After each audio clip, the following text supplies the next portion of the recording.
This is Sibongile the news on Zodiak, the headlines at this hour. SCB reschedules date to interview former President Peter Mutharika over his taxpayer identification number. COVID-19 vaccine runs out in some centers where it is being administered in Lilongwe. And government says it will review all national park management concessions to make them beneficial to Malawians. And finally, sports news. Mighty Wonders Football Club signs a 60 million kwacha sponsorship contract with Salima Sugar Company until the end of the season. We have these and many more. My name is Sibongile Ziambo. Thank you for joining me. The Anti-Corruption Bureau SCB has rescheduled the date to interview former President Peter Mutharika over alleged abuse of his taxpayer identification number. The Bureau's Director General, Martha Chizuma, has told Zodiak that a meeting between its lawyers and those representing Mutharika has agreed to give the former president time to receive medical attention. Himano Chubana has the details. The Anti-Corruption Bureau has led Professor Peter Mutharika to meet and consult medical doctors as he is not feeling well, according to Martha Chizuma, the ACB director. Martha Chizuma told Zodiak that a meeting was conducted between ACB and lawyers representing Professor Peter Mutharika, and they have resolved that Professor Mutharika be left alone to consult the doctors, and next week they will touch base and look and map the way forward on how they are going to proceed with the interview. So this is what has happened today, according to the ACB director. Zodiac understands that some centers where the administration of the AstraZeneca vaccine is taking place in Lilongwe City have run out of the doses. One of these sites is Waira Hospital, where people were sent back after enduring hours to get their jab. In confirming the development, Lilongwe District Health Office spokesperson Richard Mvula hopes the facility will receive additional doses Thursday. Chimwe Padata has more. The AstraZeneca vaccine doses are running raw as the scramble continues, and some centers in Lilongwe have already exhausted their stock. At Waira Hospital, for example, people were sent back as of midday after the facility ran out of the jabs. The situation was the same at St. Kizito Clinic Vaccination Center in Msiriza, Lilongwe. But some individuals are complaining that some health workers are conniving with other Malawians to still access the jabs, despite being told that all the doses have been used up.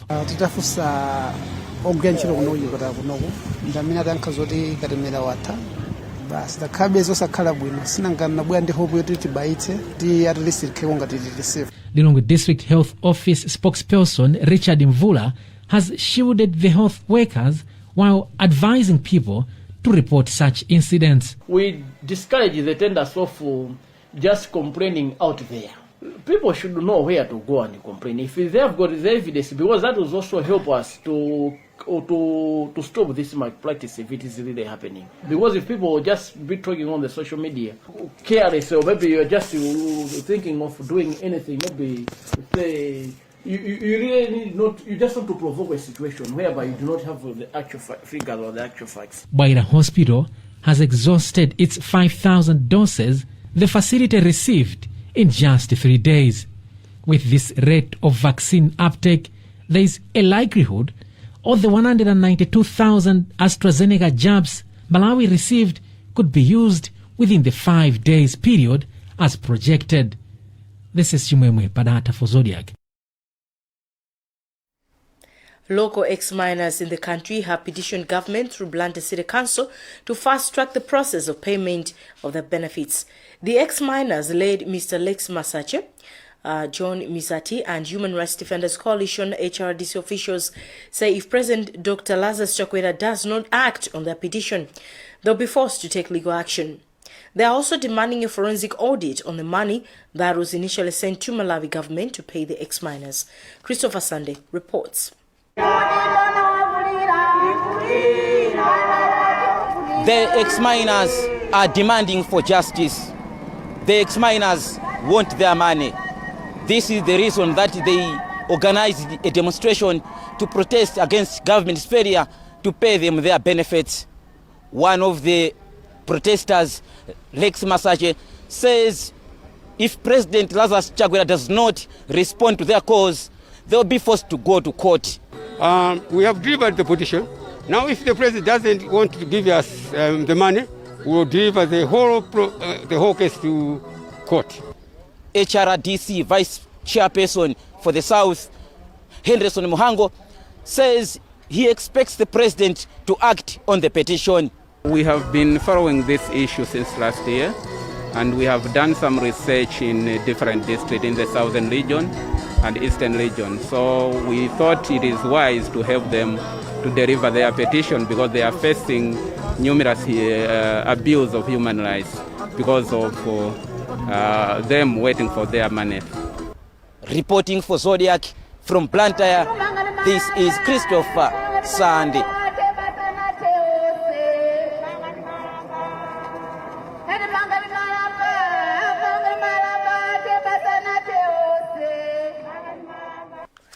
Education analysts have observed that the 20% pledge which the country's president is expected to pronounce towards education financing at this year's Global Education Summit is a welcome development, but still not enough to overturn current challenges facing the sector. Civil Society Education Coalition Board Chair Limbani Sapato says the 20% commitment in the 2021-2025 Global Partnership for Education remains below the projected annual financing in the National Education Investment Plan for 2020 to 2030. On his part, Dr. Steve Shala thinks it is high time Malawi worked harder to grow her economy if the pledged fraction would translate into tangible resources to uplift the education standards in the country. Noam Kobi reports. At the Global Education Summit scheduled for July 28th and 29th in London, global leaders are expected to make pledges towards the Global Partnership for Education goal for the next 5 years. And President Dr. Lazarus Chakwera is likely to pledge around 20% of the national budget towards the education sector. While local education analysts have held government for the proposed allocation, they think the percentage is still on the lower side to now gaps rocking the sector. Civil Society Education Coalition Board Chair Dr. Limban Sapato says the commitment which Malawi is making towards the Global Partnership for Education for the next 5 years is lower than the annual projected National Education Strategy Investment Plan, NESIP 2020 to 2030. Besides, he says the pledge seems not taking into account early childhood development, adult literacy education, and technical, entrepreneurial and vocational education training that are not directly linked to the Ministry of Education. According to Dr. Sapato, 90% of the expenditure under the primary education is channeled towards salaries with very little to improving quality. Another analyst, Dr. Steve Shala, says even if the pledge was 100%, it wouldn't make any serious impact considering the national budget against the fraction channeled to the education sector.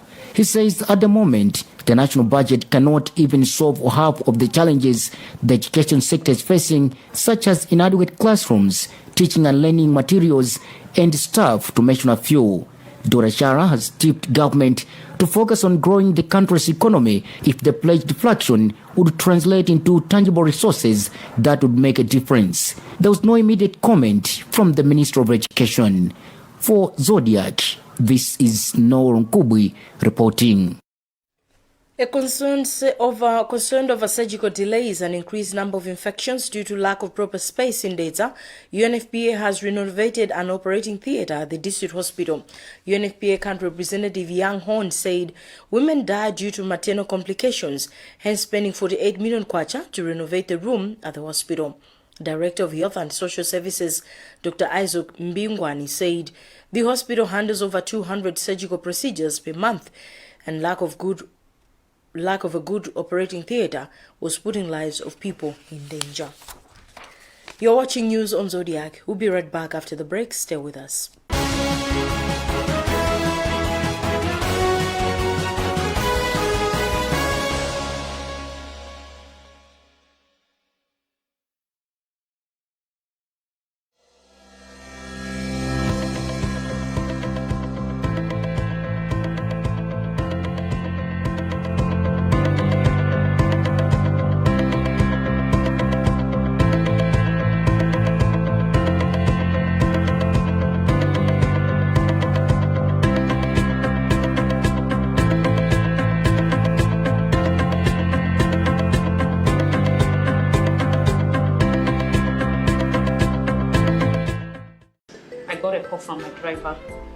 telling me that my motor vehicle was involved in an accident in Balaka. I was shocked and very worried, considering that the car was only 4 months old. Get your vehicle covered against road accidents, fire, theft, and third-party liabilities at CIC General Insurance Limited. I submitted all my claim documents to my insurer, CIC, and within 14 days, I got my settlement through a bank transfer. I was very delighted and inspired. Later, I managed to purchase a replacement vehicle. Throughout the process, CIC staff were very diligent, friendly, accommodating, and professional all the time. Our professional and friendly staff will ensure that you get the best customer experience that is second to none. For more information, visit our offices in Lilongwe at Area 3 Judge Building, opposite the District Commissioner's office. And in Blantyre, visit our offices at Livingstone House behind Plantation House. I recommend CIC all day, every day for all your insurance needs. CIC, we keep our word. Muntu mmodzi payekha sangamange mudzi, koma anthu angapo kubwera pamodzi timati uwu nde mudzi. Pamodzi tili ndi kuthekera kobweretsa chitukuko mdera lathu. Network yathu ya Chimalawi ya TNM yakhala ikuthandiza madera ambiri mu njira zosiyanasiyana. Komano pano TNM ikufuna kupitiriza ntchitoyi mogwirizana ndi ife eni ake amudzi. Ndi nkani yabweretsa TNM mudzi wathu. Mukagwiritsa ntchito TNM poimba foni, kutumiza ma SMS, kugwiritsa ntchito internet, kapena kugwiritsa ntchito mpamba, chaka chilichonse TNM idzipereka 1% kapena 1 kwacha pa 100 kwacha iliyonse ya ndalama zomwe yapanga kuti ithandizire pa chitukuko chomwe anthu akufuna mdera lawo.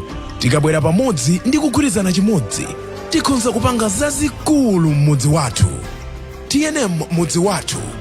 Umodzi unamanga mtolo. Ndondomeko zidzatsatidwa. UNICAF University, July to August 2021 intake. Special scholarships available at UNICAF University for bachelor, master's and doctoral degree programs. UNICAF University is accredited nationally by the NCHE and internationally by the British Accreditation Council in the UK. Enroll for internationally recognized degrees at a fraction of the cost. Feel safe knowing that your online studies with UNICAF University will not be disrupted by measures for the pandemic. From enrollment to graduation, everything runs smoothly online. Don't miss this golden opportunity. This offer is valid until the end of August 2021. So, apply today and get a free tablet when you register and pay the required deposit. Ring 01755 333 or WhatsApp 0993 907002 for more information.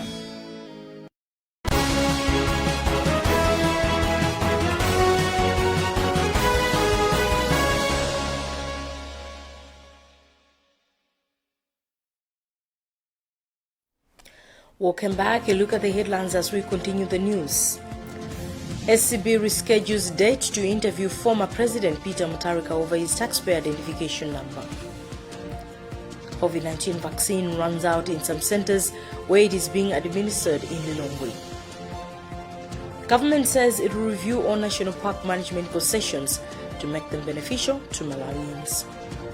In sports, Mighty Wanderers Football Club signs a 60 million kwacha sponsorship contract with Salima Sugar Company until the end of the season. Government says it will review all national park management concessions to make them beneficial to Malawians. Speaking in Lilongwe during a press briefing alongside Peace Parks, a South African tourism company, Minister of Tourism, Culture and Wildlife Michael Usi say that ending human-animal conflict is nothing if people's livelihood around the park is not improved. We have this report for by Western Gudam. Minister of Tourism Michael Usi has challenged concessionaires to put people living around protected areas first before animals, as this will create a good relationship for smooth management of protected and tourism areas. Usi said that the ministry will thus review all concessions and ensure that they favor Malawians, adding that foreign companies should add value and not exploit He further said that the review will be done basing that we are living in a generation where people want to see what is being done on the ground. Hence, people surrounding the reserves should have basic needs. We have big budgets that are benefiting animals. What about the people surrounding those facilities? We need to make sure that as we discuss conservation of the game, we should also think about the welfare of our people. Manager of Peace Parks, which is managing Nyika and Vwaza protection areas, Ari Van Vick, has said that they will ensure that in 15 years period, Malawians should be able to benefit fully from the $20 million concession. The investment will firstly look at infrastructure. We have to get the park accessible, as I said earlier.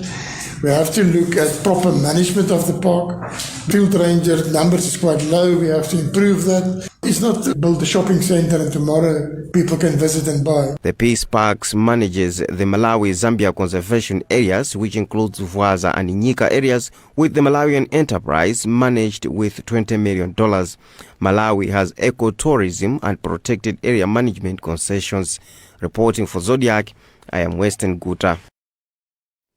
Mzuzu University Registrar says the well-trained and mad-skilled young generation is key to job creation in the country and realization of Malawi's developmental blueprint, Malawi 2063.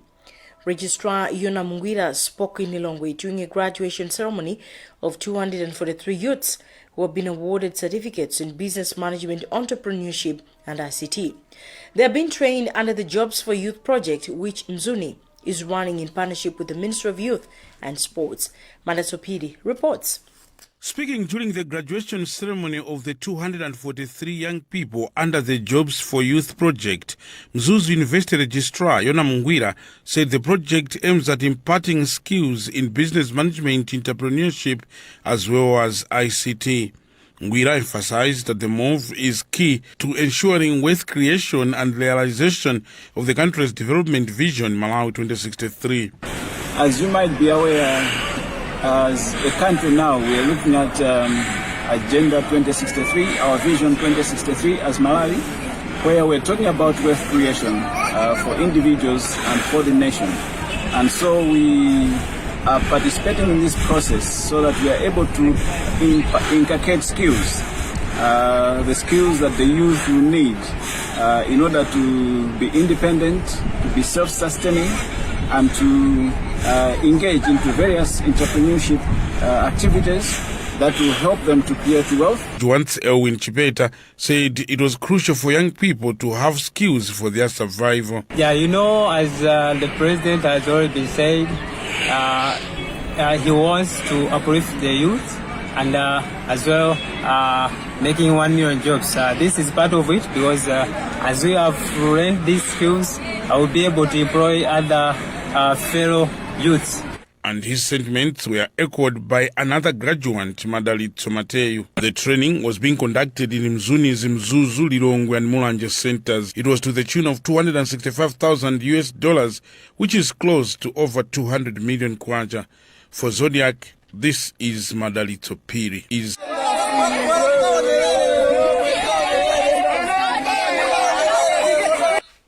We now go to sports news.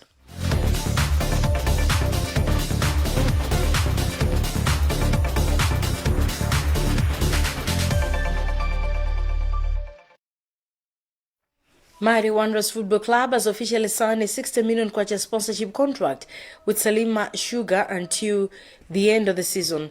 And according to the company secretary for Salima Sugar, Dr. Charles Tupi, the sponsorship, which is partial, has an option of extension prior to its expiry. Secretary of the board of the Lali Rubani Boys, Humphrey Mvula, also confirmed the development, adding the sugar company is part of the companies brought on board. And Bright Kanyama reports. After reaching an agreement, Salima Sugar Company and Mighty Wanderers have now signed a contract which is binding the two sides at least until the end of the season. The contract will see the Laluban boys get at least 60 million kwacha. Company Secretary for Salima Sugar, Dr. Charles Tubi, told us that the contract has an option of extension prior to its expiry, as it is only partial. Tubi disclosed that Salima Sugar Company will appear on the match day jersey of Mighty Wanderers as part of promoting the company. Salima Sugar and Wanderers have agreed and we have signed the contract. This is a partial sponsorship. It will take the Wanderers to the end of the season, and currently the actual amount is 60 million. We have agreed with Wanderers that we will be paying either monthly or quarterly, up to Wanderers to decide. And we expect that Wanderers will use the money prudently and also focus more on the game. Meanwhile, Secretary to the board at the Laluban Boys Hafremvula told us that the sugar company is part of the companies that the outfit is planning to bring on board starting next season. This is the first official sponsor for the Nomads since parting ways with Japanese car dealers Be Forward Limited. For Zodiac, this is Bright Kanyama.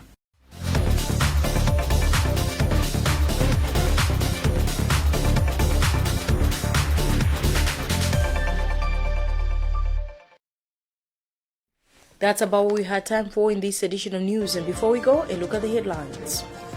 SAB reschedules date to interview former President Peter Mutharika over his taxpayer identification number.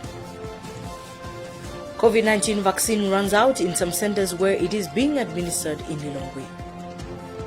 And government says it will review all national park management concessions to make them beneficial to Malawians. And finally, in sports news, Mighty Wanderers Football Club signs a 60 million kwacha sponsorship contract with Salima Sugar Company up to the end of the season. Visit our website zodiacmalai.com for more news. This is Sibongile Ziambo. Goodbye.